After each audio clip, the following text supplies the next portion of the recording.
Okay. So hopefully you can see me, okay? I need some Aquaphor. Can you see him? He's on the table right here. Hi. Today's day 2.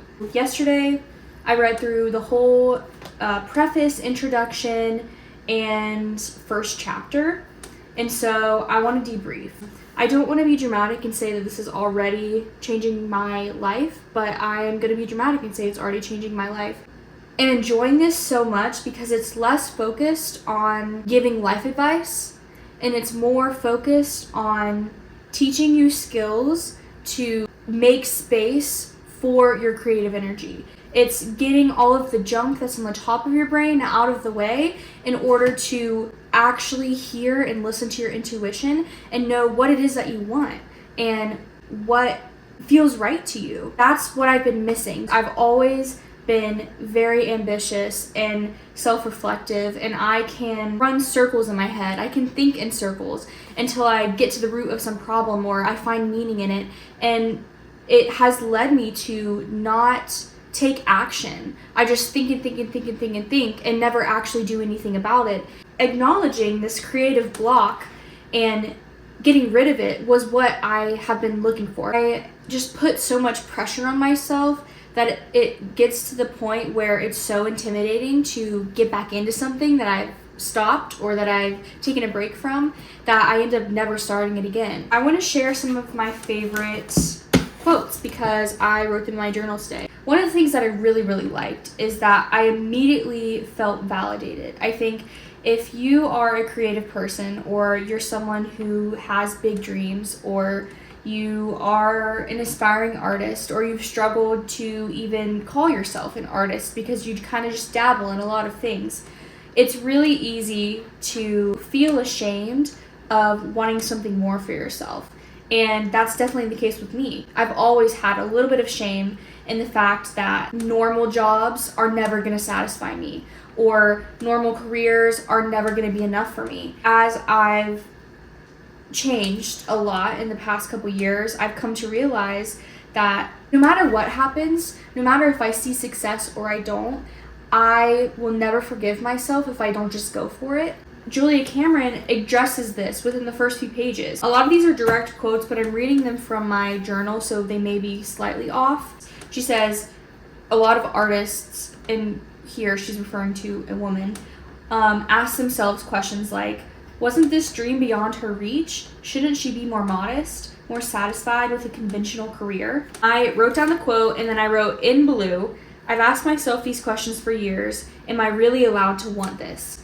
And that goes back to, like I said, the shame that I've always felt. Why can't I just work a 9-to-5 and be happy? Why do I have this inner knowing that I have something bigger to share with the world? And why does nobody around me feel the same way? She says, we are, after all, the origin of our dreams and ideals. And as our values become more clear to ourselves, our value to others increases. I'm just going to leave that there. In my understanding, she's saying, everything you want is already within you. She says, the idea that I could be sane, sober, and creative terrified me. She also goes on to say later on, let's see, where is it?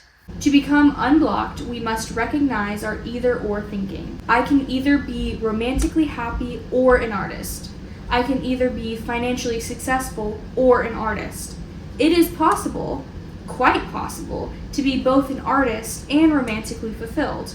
It is possible to be an artist and financially successful. A lot of artists think that you have to have or have to pick one or the other. And so she's talking about how you are allowed to not only want both, but have both. But you have to allow yourself to find that balance. A couple of other quotes that I really like that kind of speak for themselves. She says, in a sense, as we become / are creative beings, our lives become our work of art. She also says, there is no such thing as being done with an artistic life. And I think that's so true. I think, art is everywhere. We tend to think, or at least fear, that creative dreams are egotistical, something that people wouldn't approve of for us. I read it and I was like, oh, other people feel the same way. I'm not the only one. I'm allowed to want more for myself. I'm allowed to give myself a chance. And not only that I'm allowed, but I owe it to myself. I read that and I was like, I needed to hear that. Oh, this is also an interesting point of view. She also talks about how many people who are holding themselves back tend to be very judgmental of artists who have the audacity to actually go for things. She says, as blocked creatives, we often sit on the sidelines critiquing those in the game. He's not so talented, we may say, of a currently hot artist, and we may be right about that. All too often, it is audacity and not talent that moves an artist to center stage. As blocked creatives, we tend to regard these bogus spotlight grabbers with animosity. We may be able to defer to true genius, but if it's merely a genius for self-promotion we're witnessing, our resentment runs high.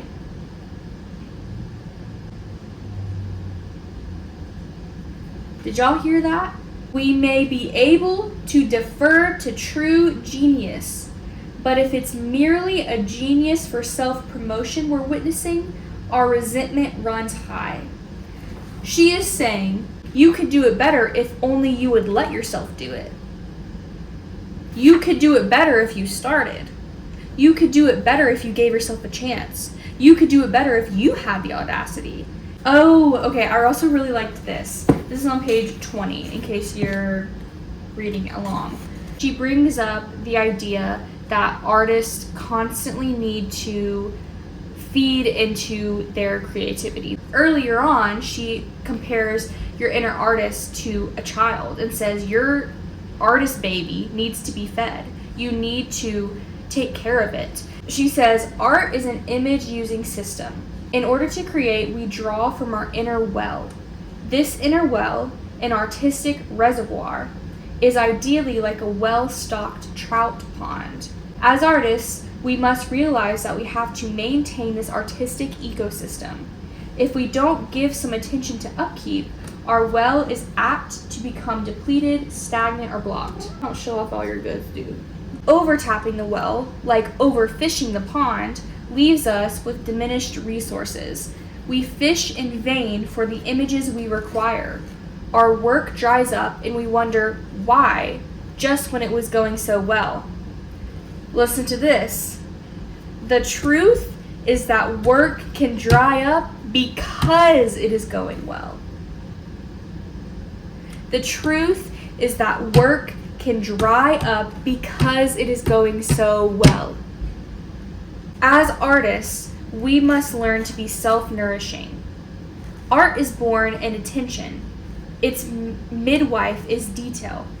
Art may seem to spring from pain, but perhaps that is because pain serves to focus our attention onto details. For example, the excruciatingly beautiful curve of a lost lover's neck. It is the attention to detail that stays with us. The singular image is what haunts us and becomes art. What haunts us. This is why we write, this is why we create when we're emotional, because it forces us to take a step back and focus on things that are small. It makes us take a deep breath and acknowledge that it's actually the little things that make the biggest difference, that stick with us. I love it. I love it. In order to function in the language of art, we must learn to live in it comfortably. The artist's language is a sensual one, a language of felt experience. She's essentially getting at fill up your own well. Find ways to not stay creatively inspired, but creatively nourished. And she says you can do this by doing what intrigues you. Explore what interests you. Think mystery, not mastery. She wants you to ask more questions, to be more curious, not finding one thing and trying to perfect it, although you may have to eventually. You need to be willing to be a beginner. You need to be willing to try out a bunch of things until you figure out what works for you and what feels the best and what you're able to sustain. And by sustain, that doesn't mean doing the same thing for the rest of your creative career. It means being curious in the moment and allowing yourself to create whatever needs to come out in that moment. She kind of refers to artists who have big dreams but are not yet trusting of themselves or not yet willing to go for it. She calls them shadow artists. She says artists love other artists. Shadow artists are gravitating to their rightful tribe but cannot yet claim their birthright. Very often, audacity, not talent, makes one person an artist and another a shadow artist, hiding in the shadows, afraid to step out and expose the dream to the light, fearful that it will disintegrate to the touch. Shadow artists, guys, this like made me cry the first time I read it. Shadow artists often choose shadow careers, those close to the desired art, even parallel to it, but not the art itself. Movie critics were often blocked directors. Fiction writers often go into newspaper or advertising. And so the child who is himself a born storyteller may be converted into a gifted therapist who gets his stories secondhand. Guys, I went into music therapy. I'm gonna cry again. I love music therapy. I will forever love music therapy, but I've always had this feeling that I wanted something more, and that my main thing that I want is to tell stories through my songwriting. So reading this in a book that was written years ago, like describing my exact situation. This is what I say when I mean this is changing my life. Okay. Wow, sorry. That just about did me in. She also talks about how many artists who just have a feeling that they're meant for something don't know how to explain it. It takes a great deal of ego strength to say to a well-meaning but domineering, she says, parent, or a just plain domineering one, wait a minute, I am too an artist. The dreaded response may come back, how do you know? And of course, the fledgling artist does not know. There is just this dream, this feeling, this urge, this desire. There is seldom any proof, but the dream lives on. Anyone who does not have the same dream as you is not going to understand it. You have to stop fighting and working to be understood, because that's just not going to happen. Okay, this is when she goes into talking about how your artist is a child. Learning to let yourself create is like learning to walk. The artist child must begin by crawling. Baby steps will follow and there will be falls, blah, blah, blah, blah. Typically, the recovering shadow artist will use these early efforts to discourage continued exploration. He's eating a cardboard box. Anyways, judging your early artistic efforts is artist abuse. This happens in a number of ways. Beginning work is measured against the masterworks of other artists. Beginning work is exposed to premature criticism shown to overly critical friends. In short, the fledgling artist behaves with well-practiced masochism. Masochism is an art form long ago mastered, perfected during the years of self-reproach. This habit is the self-hating bludgeon with which a shadow artist can beat himself right back into the shadows. Why are you comparing your very first song to Taylor Swift's 500th song? Why are you comparing your very first piece of artwork to Da Vinci? When you put it into words like this, it's like, yeah, why am I being so hard on myself? I'm a beginner. I should be bad at this. The thing that you learn from hard things is typically the opposite of what it feels like. So, for example, when you're learning something new, you feel dumb, but you're actually getting smarter. When you're going to the gym every day, you feel weak afterwards, but you're actually getting stronger. Same thing with creating. The minute that your first step back into creativity is not perfect, you retreat. When I say you, I mean me too. Okay? I'm reading this because this applies to me. we are not giving ourselves the chance to actually learn, to actually improve. And we're holding ourselves back from so much. I have cat hair in my face. There will be many times when we won't look good to ourselves or anyone else. We need to stop demanding that we do. It is impossible to get better and look good at the same time. I really needed to hear that, okay? I'm trying to push out more content, and every time I hit post, I freak out. It feels so embarrassing.